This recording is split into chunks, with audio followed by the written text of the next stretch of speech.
आज की मूवी एक बेहतरीन शॉर्ट मूवी फीलिंग थ्रू के बारे में है।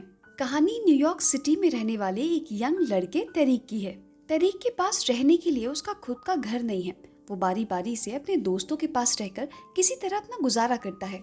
एक रात देर तक अपने दोस्तों के साथ एंजॉय करके वो अपनी गर्लफ्रेंड के घर जाने लगता है, क्योंकि आज उसे अपनी गर्लफ्रेंड के घर पे ही रुककर रात बितानी थी।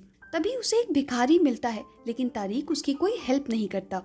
तभी उसे एक ब्लाइंड आदमी भी दिखाई देता है, जिसे सुनाई भी नहीं देता था। उसके एक हाथ में केन और दूसरे हाथ में साइन बोर्ड था।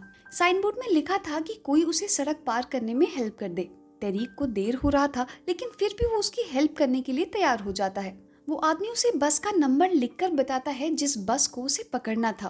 तरीक उसको लेकर के बस स्टॉप तक पहुंचता है। दोनों एक दूसरे को धीरे धीरे इंट्रोड्यूस करते हैं। उस आदमी का नाम आरटी था। बस के आने में अभी भी काफी टाइम बाकी था, तो तरीक को लगा कि अगर मैं इसको अकेले छोड़कर गया तो ये बस नहीं पकड़ पाएगा, जबकि उसकी गर्लफ्रेंड उसे लगातार घर आने के लिए मैसेज कर रही थी। पर तरीक उस आदमी के साथ ही बैठ जाता है। उस आदमी को प्यास लगी थी, इसलिए तरीक उसे लेकर पास की एक शॉप पर जाता है। वहाँ उस आदमी के पैसे से उसके लिए सोडा और अपने लिए चॉकलेट लेने के बाद बचे हुए $10 अपनी जेब में रख लेता है। आरटी तरीक को बताता है कि आज वो एक डेट पर था, इसलिए उसे घर लौटने में देर हो गई। तभी आरटी को पता चलता है कि पानी का एक बोतल ऑलरेडी उसके बैग में है। इस बात पर दोनों हंसने लगते हैं। उसी टाइम तरीक की गर्लफ्रेंड का मैसेज आता है कि अब वो और इंतजार नहीं कर सकती। तरीक आज किसी और के घर में अपने रहने का इंतजाम कर ले। इस मैसेज के बाद तरीक आरटी की ओर देखता है, जो कि सो चुका था। फिर तरीक उसकी डायरी लेकर पढ़ने लगता है। आरटी की डायरी पढ़कर तरीक को एहसास होता है कि आरटी की लाइफ में कितनी मुश्किलें हैं। उसके कंपैरिजन में उसकी तकलीफें तो कुछ भी नहीं है।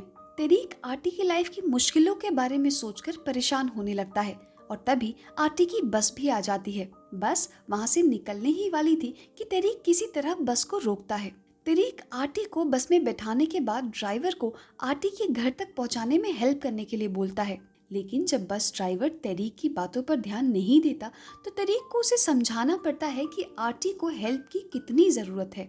उसके बाद तरीक और आरटी दोनों एक दूसरे को बाय बोलते हैं। आरटी तरीक से बोलता है कि वो जानता है कि तरीक के लाइफ में बहुत मुश्किलें हैं, लेकिन उसे अपना ध्यान रखना होगा। आरटी को छोड़ने के बाद तरीक अपने रहने के लिए ठिकाना खोजने के लिए निकल जाता है। तभी उसे वही भिखारी सोते हुए दिखाई देता है, जिसकी हेल्प करने से तरीक ने शुरू में इनकार कर दिया था, लेकिन अब उसका दिल बदल गया है। वो अपनी जेब में रखे आरटी के $10 उस भिखारी को देकर निकल जाता है।